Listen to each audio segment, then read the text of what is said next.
I'm going to take you through a disc brake burp, which is different to a bleed. To begin with, we need to level off the brake lever, make sure the reservoir is horizontal to the ground. So we will undo the brake lever clamp bolt, angle the brake up, and just nip that up to keep it in position. Now we've got our brake lever in the correct position, we're going to remove the screws which hold the reservoir top cap in place. On this particular model, there's 3 screws. Now lift off the top cap. Underneath that we will find a rubber boot. The correct name for it is a diaphragm. Just lift that off. Now expose the reservoir. Now we can begin to burp the system. We need to ensure that the brake fluid is topped up to the top of the reservoir. Now topped up, all we need to do is press the brake lever back to the bar. And by doing this, we see air bubbles start to appear out of the system.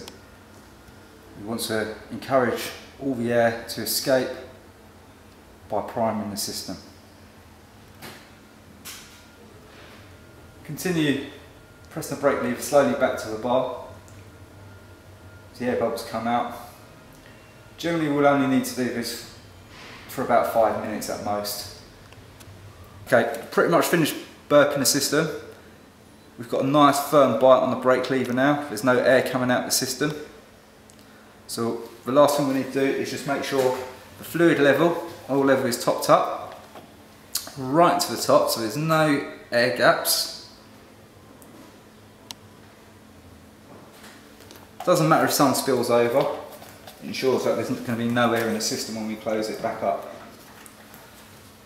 Next, reassemble diaphragm.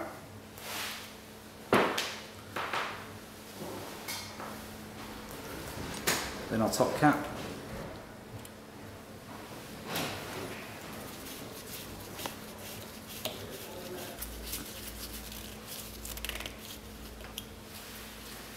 Screws fitted, we've had oil that will have spilled over, so we need to clean it up.